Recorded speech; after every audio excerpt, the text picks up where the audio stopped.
Hello, hello, hello. It's Knits for Sanity and welcome to my WIP Chat. WIP stands for Work in Progress, so grab whatever you're currently working on, whether that is a craft or another hobby or perhaps a chore. Maybe you need to walk the dog, maybe you're taking a hike, just whatever it is that is going to fill your time for a little while. Start doing it and then listen to me chat for a little while. Regardless if this is your first time or you've listened to every single WIP Chat up until this point, I am so glad that you're here.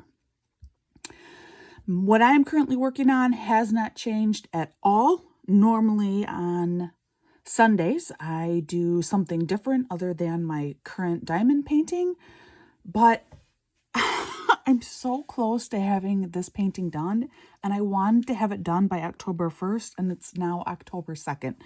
So I am still working on this same diamond painting, but I promise that for my next WIP Chat, I will be on a new diamond painting because I am so close to being done with this. All right, other news that you need to know about. My 100 subscriber giveaway does conclude Tuesday, October 4th at 11:59 p.m. and that is Eastern Standard Time. If you have not yet done so, watch the short video that goes along with that giveaway and you will know how to be entered for the giveaway.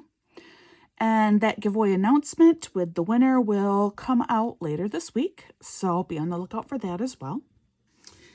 In other news, I am really excited about something. I have started something that I've wanted to do and something that I've actually started pursuing is I want to do a cross-stitch conversion. Now, if you don't know what that is, it is a cross-stitch pattern that is converted into a diamond painting pattern or chart, if you will. Diamond painting and cross stitch and paint by number are all very closely related. And so the crafts can be very interchangeable. And especially with cross stitch, where you already have a gridded square pattern that's been created, you can convert that by taking the DMC colors and just changing them into drills. Now, there are more thread colors than drill colors, so sometimes you need to find an alternative color, or sometimes you'll end up using two different DMC thread colors as just one DMC drill color. So there's a little bit of work involved to do the conversion.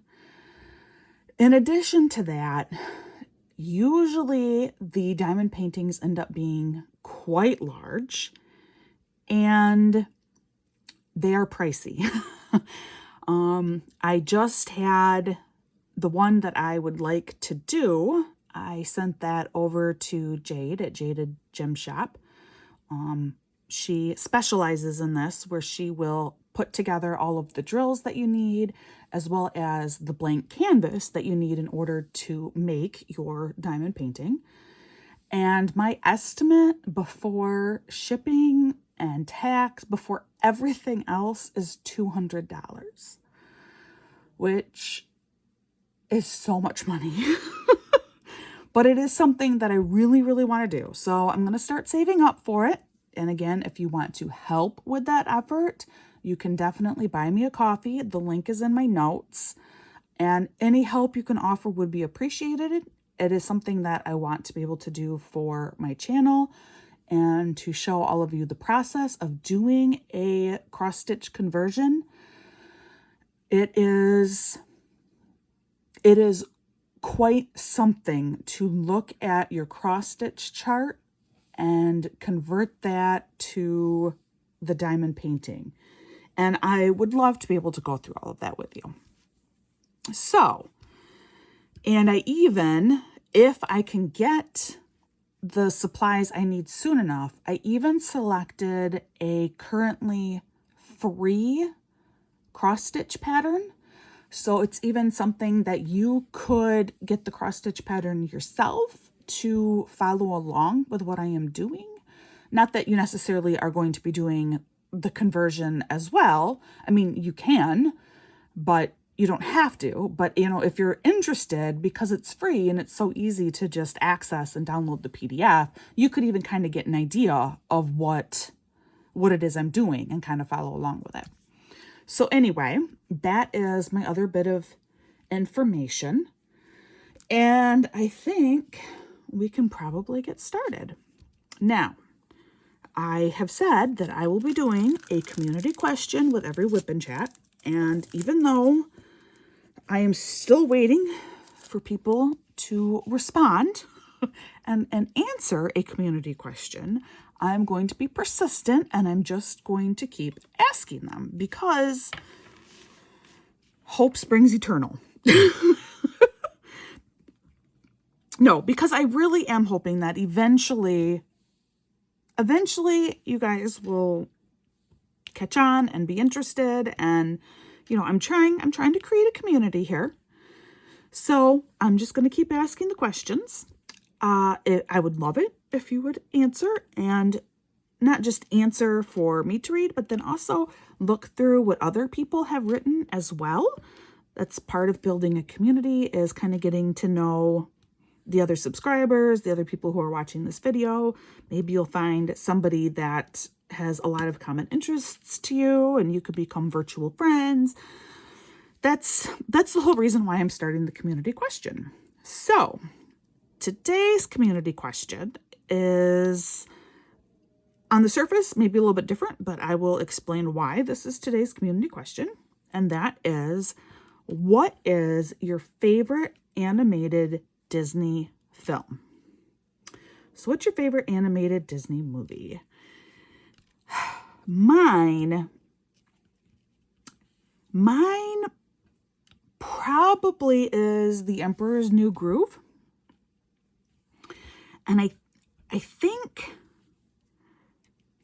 I am going to say that is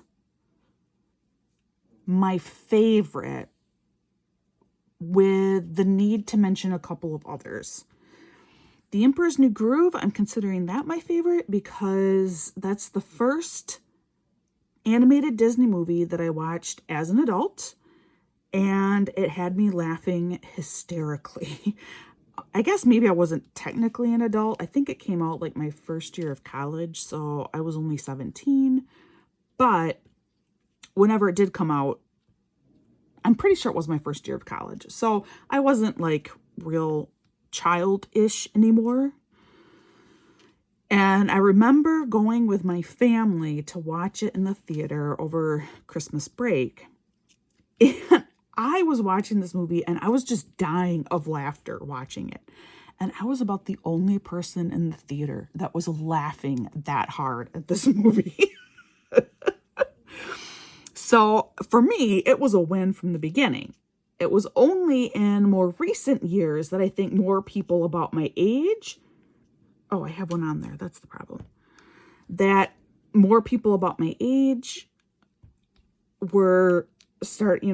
like attention was being drawn to the movie again. So it was people my age who had watched it later in childhood / really early adulthood and thought the movie was just so incredibly funny that now it's starting to get like the recognition that I feel like it deserves.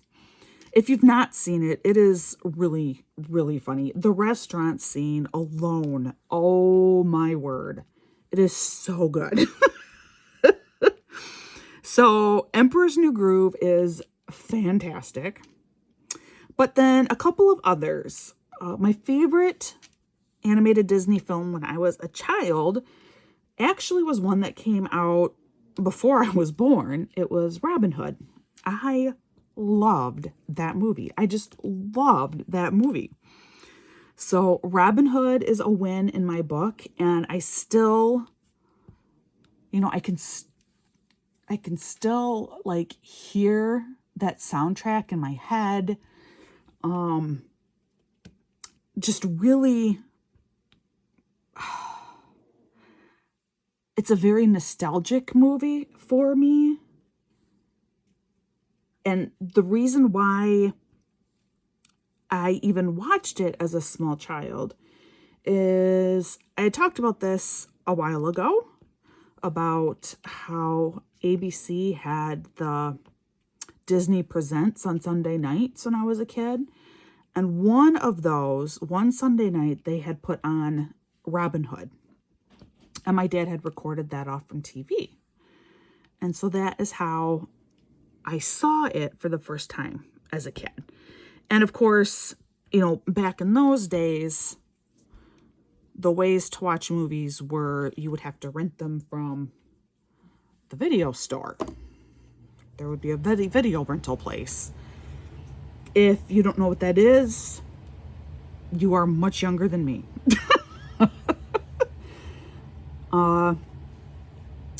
So there's Robin Hood. And then another favorite of mine that I will place in this list because it comes from like my middle childhood.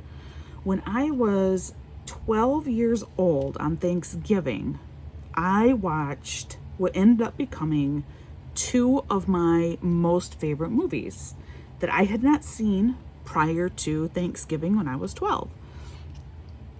And one of those was The Sword and the Stone.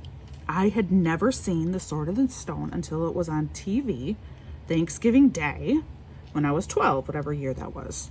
Sometime like late 90s or mid 90s. And I really enjoyed that movie at that age. And watching it as an adult now, I still really enjoy that one. So Sword in the Stone also has room on my list. So it's The Emperor's New Groove, Robin Hood, and The Sword in the Stone. There you go. And in case you're wondering what was the other movie that I watched Thanksgiving Day that has become one of my favorite films, it was the original Dr. Dolittle. And here's the truth about that movie for me. It is my comfort movie.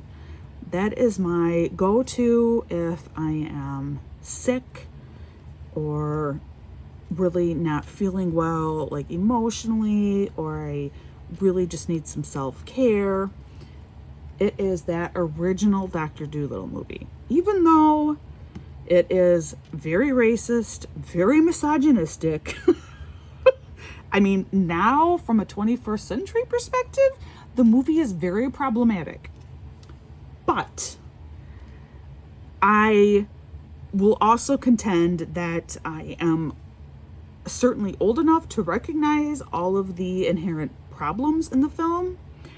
And they're not, yes, they are definitely problematic. And if a movie like that were made today, I would be the first one in line saying, whoa, ban this movie. Absolutely. But I think given the context of when this movie came out in the 60s, it's not actually that bad for coming out in the 60s. And of course, there is the moral debate there with, well, okay, so what if it was, not that bad in the 60s? It's still horrible now. It's nothing that you would ever be okay with coming out now. So what makes it okay to still enjoy it, even though it's 60 years old? To which I say, you make a very valid point, and I am not going to try and validate my reasons any further. So there you go. So that was a very long-winded community question answer, wasn't it? Whew. For all that, I think somebody better answer that community question now. What is your favorite Disney movie? And if you don't have one currently, what was your favorite one as a child? Or even just one that you're like, yeah, I'm not really into Disney flicks, but this one I thought was okay. I'd love to know. Have you seen any of the three that I listed as my favorites? What did you think of them? Just fill us in. Community question. Now, why was I asking about Disney films? Well, because this past weekend, I finally got, well, not finally, it only came out like beginning of September, I think. But I have been wanting to get the video game Dreamlight Valley, which, if you're not familiar, Dreamlight Valley is a Disney game that is kind of like, it's kind of a cross between Animal Crossing and Kingdom Hearts, in my opinion. Kingdom Hearts is an older Disney game that was very mission focused. And Animal Crossing, if you're not familiar with that, I mean, most people are, because in 2020, when New Horizons came out, I think that's the most recent one, it was so popular, and it's because everyone was stuck at home at that time. But it is a very super relaxing game. You create your own island paradise, whatever that may be. You build your house and you collect furniture and clothes, and there's fun different activities that you can do on your island, and you can travel to other islands. You collect fossils and fish and insects and eventually art for the museum on the island. It's just a really fun and relaxing game, but there is really 0 point. There's not an overarching story that you're trying to work through, which makes the game, for some people, myself included, kind of not good for longevity. Eventually you'll play it like consistently for a couple months or something, and then you're just kind of done. I think quite often you do come back to it later, because there's always, not always, eventually you do pretty much exhaust everything. I have not, however. So I'll go back to it and try out the different activities that I have not done yet. For example, I still don't have the art museum portion open in my museum. And I'm pretty sure that's an option in this game. So anyway, Dreamlight Valley is kind of a cross between the two. And I had my husband download it for me Friday night.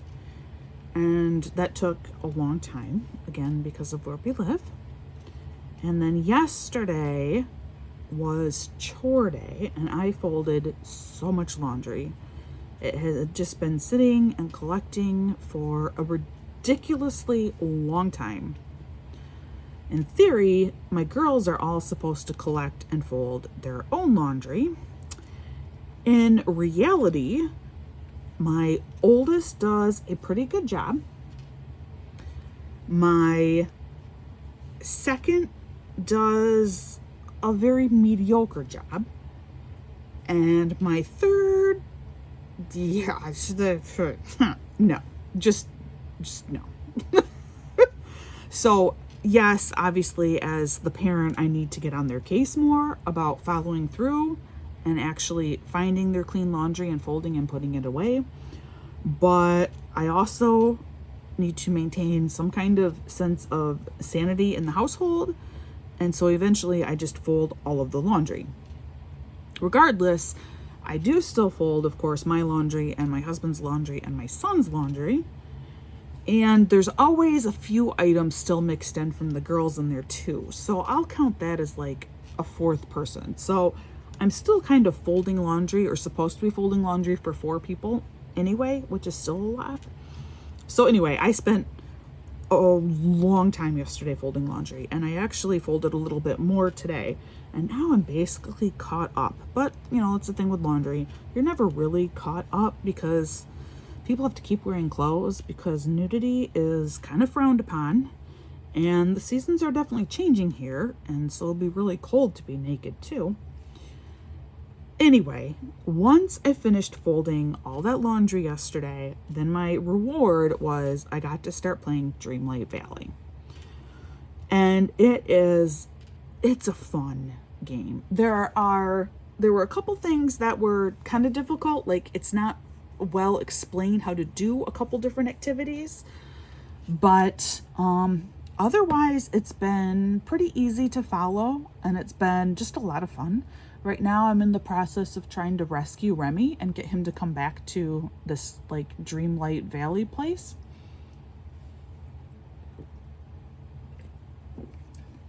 So I'm currently busting butt in Remy's kitchen in Paris. But super fun game, and that is why tonight's community question was about Disney movies, because this movie has all kinds of animated Disney characters in it. And the game is gorgeous. It is absolutely gorgeous. Just the graphics are outstanding. It is visually very appealing. It is a very beautiful game. If you're interested, just look it up. I know I have it for the Switch, but I think it's available on a couple other platforms as well. But I don't know. I really know almost nothing about video games. I'm not a video game player. Not at all. And even when I do play video games, I'm generally good for about 45 minutes, and then I'm sick of it. I need to be done. I have to move on and do something else. And my daughter number 2 is very similar to me like that, but the other members, so kids 1, 3, 4, and the husband, they will get sucked in, and they could spend hours upon hours playing a video game. Although I'm not sure about, I say daughter number 3, but come to think of it, I don't think that's actually true. I don't know. So it might just be half the family, thinking about it now. Anyway, this weekend was gorgeous, but it was a chore weekend. So I spent a lot more time inside than what I would have preferred. And yes, I know that the chores can wait. Go out and enjoy the weather, especially when it's still nice and winter is coming. Except I had psyched myself up to be doing the chores this weekend. And the way that I work is it's best for me to just follow through with what my plan was. So that is what I did. And it was the right decision for me. Oh, what else has been going on? Well, Friday night football. So Friday night, it ended up only being daughter number 2 and me going to the football game. And in my last WIP Chat, I mentioned that it was a little ways away. It was a good 45, 50 minutes away from our house.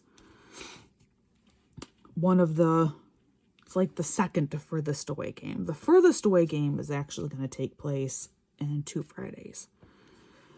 So it was just, I call her the bug in me that went to that game.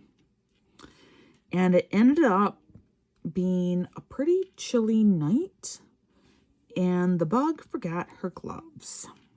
Well, she has Raynaud's, and it is super important that she keeps her hands warm and protected, and she forgot her gloves. So she was complaining about it, and I just said, well, dear, you need to then put your hands in your pockets, and that will be enough. It was not like 28 degrees out. It was like 44 degrees out. I mean, it was still well above freezing, but it was cold and her hands were really starting to hurt. So I did. I told her, put your hands in your pockets and they'll be okay. But she didn't want to do that because she wanted to keep reading. In case you don't know, daughter number 2 is a big reader. Daughter number 3 is too. But daughter number 2 is my kid that she will bring a book everywhere. And she will read a book anywhere. And that includes the football games. She likes to go to the football games and she sits there and she reads. And she takes in the football as she's reading.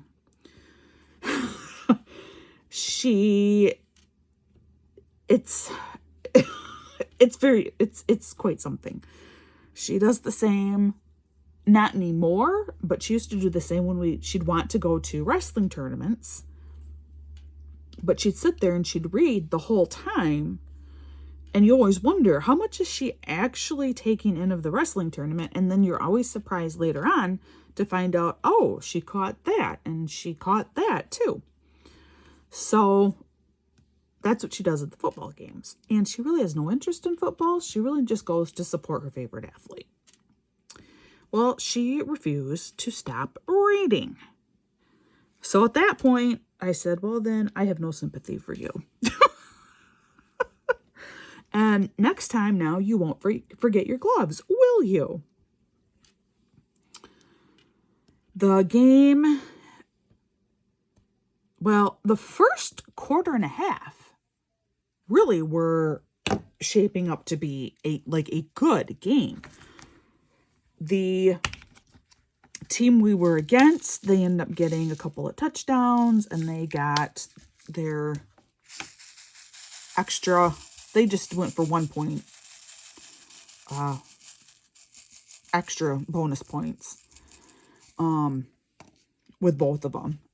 And that, they were actually doing quite well. And it looked like, oh, this could actually be kind of a competitive game.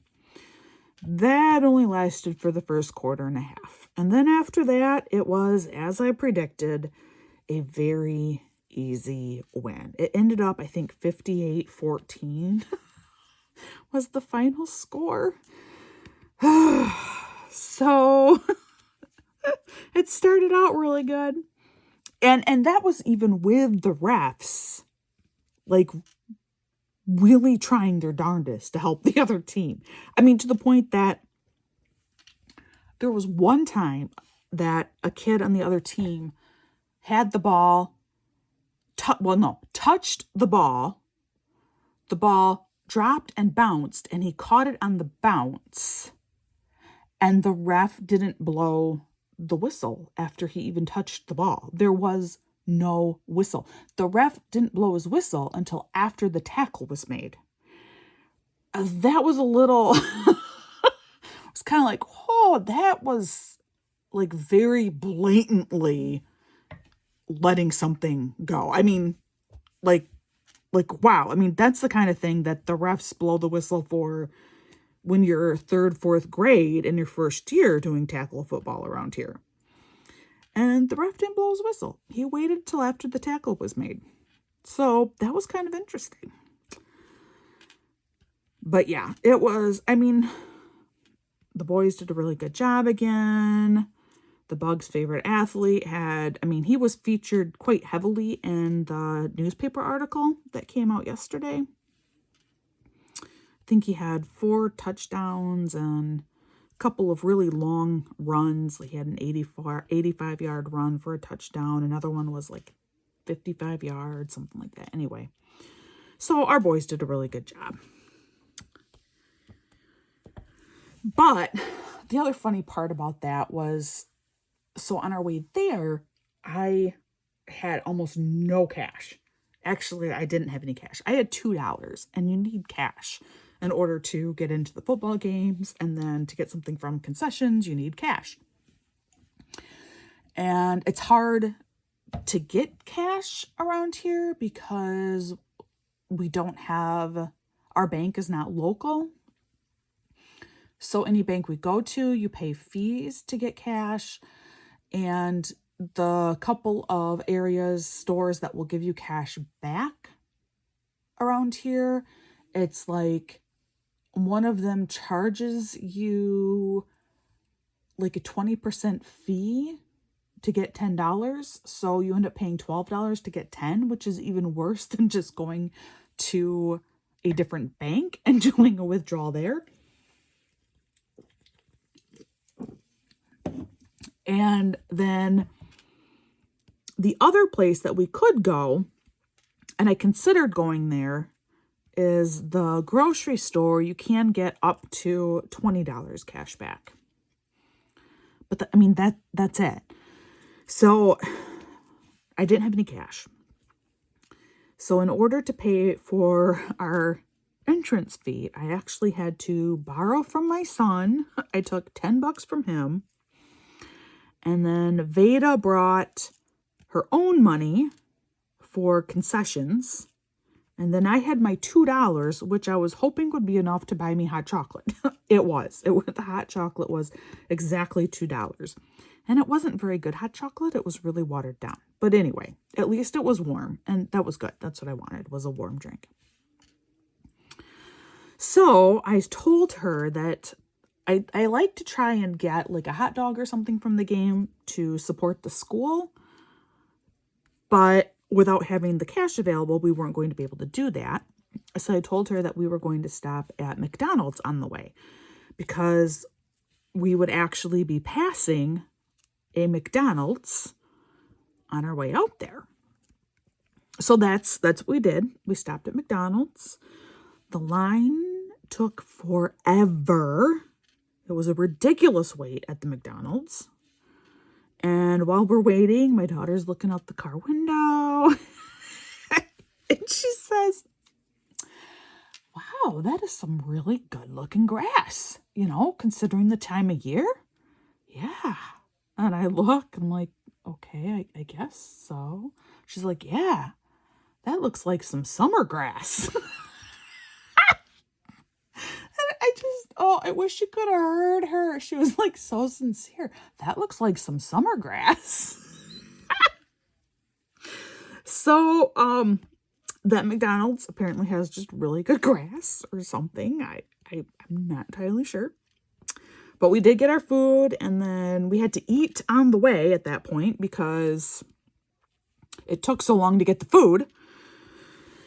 So we're eating on the way, and not that far from where the school is actually located, there is another McDonald's. So my daughter's like, what? Another McDonald's? And I said, yeah, another McDonald's. She's like, McDonald's are everywhere. That's like, wow, 2 McDonald's. Okay, guys, that is 2 McDonald's after what, 40 miles or 30 miles? It's like 30 miles or so between these 2 McDonald's. And my daughter, having grown up in the middle of nowhere, to her, that is just like a plethora of McDonald's. I did not have the heart to tell her that in cities, there could be like a dozen McDonald's. I just didn't have the heart to tell her that. Thinking about where I grew up, and I know of 4 McDonald's right off the top of my head, just thinking about where I grew up. And actually, I may have just thought of a 5th one. So, yeah. But to my daughter, 2 McDonald's in the course of 30 miles. Wow. I actually, related to rural life, I actually read an article last week that the headline was something like, this was in a Michigan publication, so this is for Michigan, but I think it's probably true pretty much across the country, but rural schools are at the breaking point. And my husband and I, having come from populated areas, my husband has always lived in the city, and I've always lived either in suburbs or city. So we've come from a populated area and moved to a rural location and have stayed living in a rural location, which puts us at a very severe minority. It almost never, ever, ever happens that way. And the only reason why we ended up having to stay here was because we were young and dumb and bought a house at the absolute worst possible time. Which I believe I've talked about that in the past. Just listen to my other WIP Chats. You might get more of the story. But anyway, because we have made that transition, we are very, very much aware of the problems that plague rural areas that most nobody else understands, because people that live in the city or the suburbs, they don't have any understanding of what rural life is like. And really to an alarming extent. Like, I remember a friend of mine from the city was talking about how something to do with like food access. And she said, although this might not be true for people who live in rural locations, implying that, well, because there's all those farms, so getting fresh food. Oh, it was about fresh food, like fruits and veggies. So, probably people in rural locations, that doesn't apply. They probably have easy access to fresh fruits and veggies. And I knew her very well, and I did jump on that, and I said, whoa, that is not true. Not true at all. Actually, rural locations make up the largest food deserts in the country. People in rural areas have the hardest time accessing food, and good food. The farmers around here, it's not like just because the farm is here, they don't just like hand out produce for you. No. They box it up and sell it to your major stores that are located in the cities. And the farmers markets around here are super tiny, with sometimes no more than just a small handful of vendors. There might be 4 vendors, and 3 of them are craft related. They go to the city because that is where they can make the most money. That is where they can sell the most of their product, their produce. So I did comment about that one, and then I gave her some resources and things so she could look into it more. But anyway, the reason why rural schools are really at the breaking point, well, there's several, but the 2 reasons that this article really hit on were the cost of transportation and the lack of good internet. Some schools spend, I think they said $2,300 per child just on transportation costs. Which that's a huge chunk of what you get from the state per pupil. I'm trying to remember what you get per pupil currently, and I can't remember. But when 25% of your entire school budget goes to transportation, what do you think everything else in your school system is going to look like? Because you don't have any money. So that means lower teacher pay, which means you're not going to be employing the best teachers.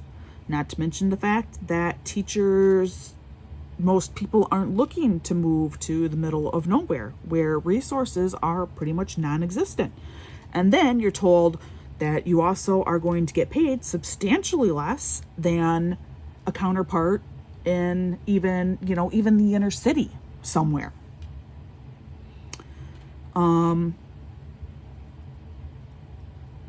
The reason why transportation costs are so expensive is because you're dealing with very large school districts. The school district that we live in is almost 200 square miles. That's huge. That is enormous. And you need to send buses all around that district to pick up what really amounts to a pretty small number of children. Versus in the city, you can you send out a bunch of buses, but they all have really short routes and quickly fill their bus. So by the time you balance it out, the city transportation budget is much, much, much smaller than in the country. But that's why, like my kids, they spend over an hour on the bus one way. It's not ideal, but there is no other option. Even for me to take my kids to school every single day, we can't afford to do that because of how much gas money that would eat up for our family. Now, last year, my oldest two got really lucky because for several months I was working full-time at the middle school. So they did get a ride to and from every day, which was great for them. But that's not something I can do. And last year would have been really, really insanely difficult because I had kids in 3 different buildings last year, and they were located 3 different locations in our school district. So with the furthest out school being like a good 20 miles from my house. Now next year, everything is moving to a centralized campus. They're building a new elementary school because right now we have 2 elementary schools. One is at the more northern end of the district and the other is at the southern end of the district. And next year, the new elementary will be open, and that's on the same campus as the middle school and high school. So that will help, and that will help with transportation as well. But yeah, kids spend more than an hour one way on the bus regularly around here.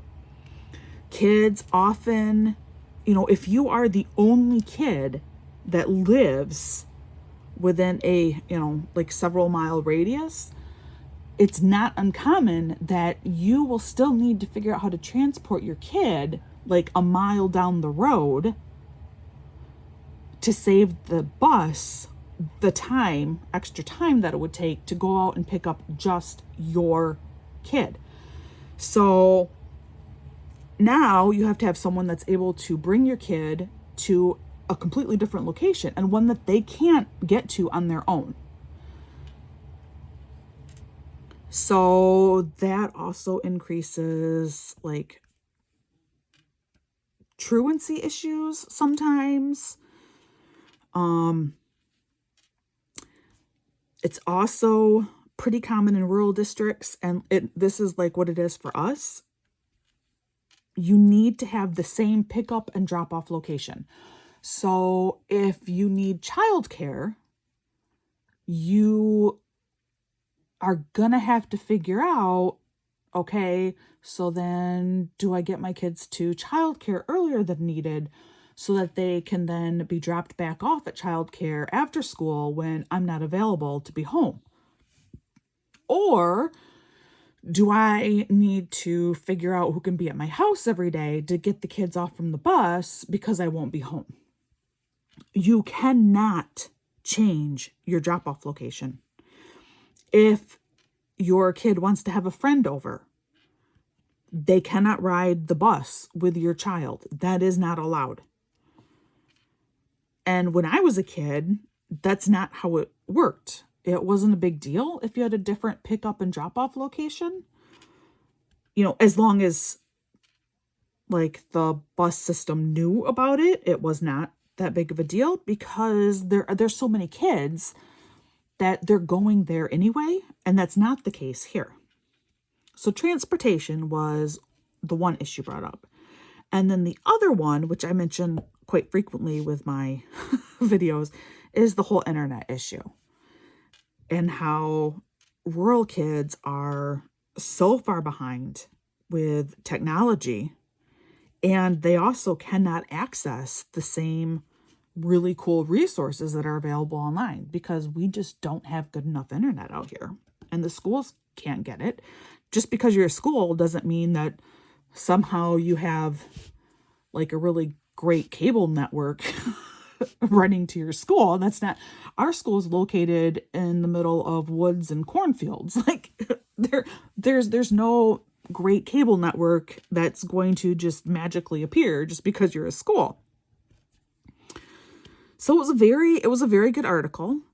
And my husband works for the state, and he is involved in a program that's kind of a cross between like the Department of Education and Health and Human Services. And he says like one other department too, but I can't remember what he says. Something to do with economic impact or something like that. But he's actually under Department of Health and Human Services. But it is a program that looks at primarily absenteeism, truancy within schools. And they essentially put social workers in these schools to address the issues for why kids are not attending school. It's a great program, but very, very few rural schools are represented. And you want to know why?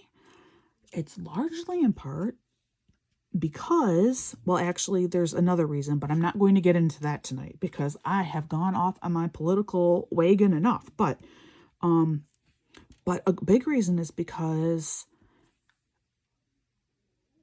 the department my husband looks at this area and they're like, but there's no resources here. So how can we help them when we have no resources? There's nothing for us to work with to solve the problems that this family's having. And my husband's whole point is, that's correct. We are the resource.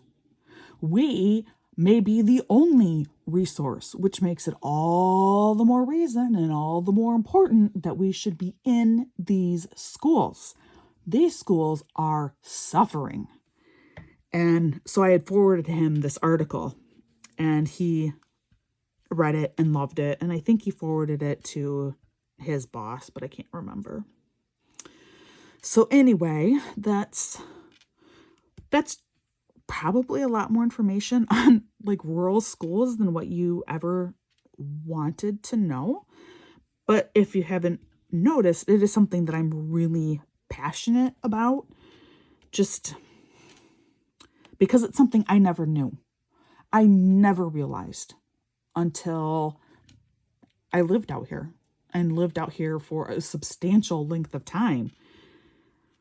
And because I know most people don't realize. So I am always eager to share this kind of information and draw awareness to it. And don't misunderstand. It's not like I'm saying, well, inner city kids, they have it so lucky. No. Please do not interpret it that way, because that is definitely not what I'm saying. That is not at all what I'm saying. I'm just saying that rural areas have their issues too, and they are generally completely unrecognized. So there you go.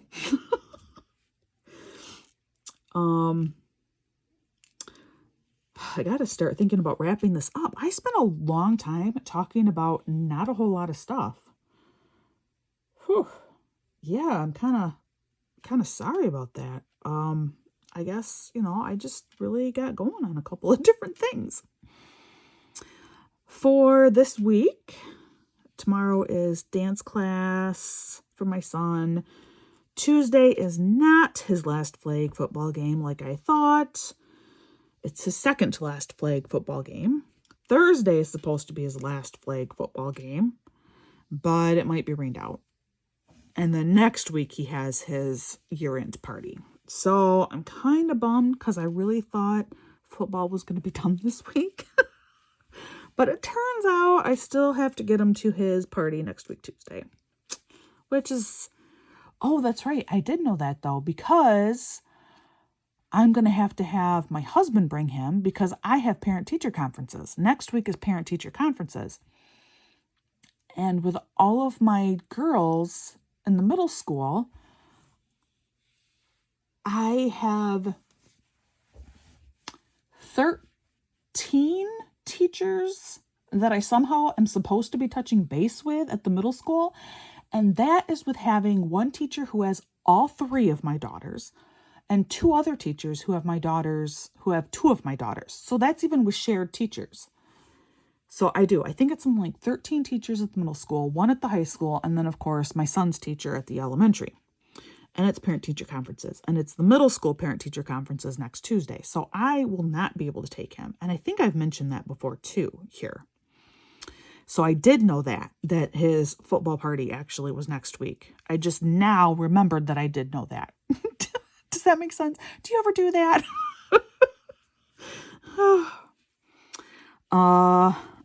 Otherwise, it's a slower week, which I'm cool with. I'm good with that. Which means I should have no problem getting this diamond painting done. I'd love to get it done tomorrow. And then kit up my next one, which I think is going to be the haunted house from Home Craftology. And I talked about that too. I'm anxious to see what that is like, that working from that company. So we'll see. This one I'm going to have to seal. And I will do a video on that too when I seal this. I have never sealed a diamond painting before. And this one will need to be sealed because I have too many of these crystals that are falling off. So I don't know if that's normal with crystals. They have, let's see if I can show you if you're not familiar. They have like a thin little metal base. There, I think, now you can see it. That's actually the bottom.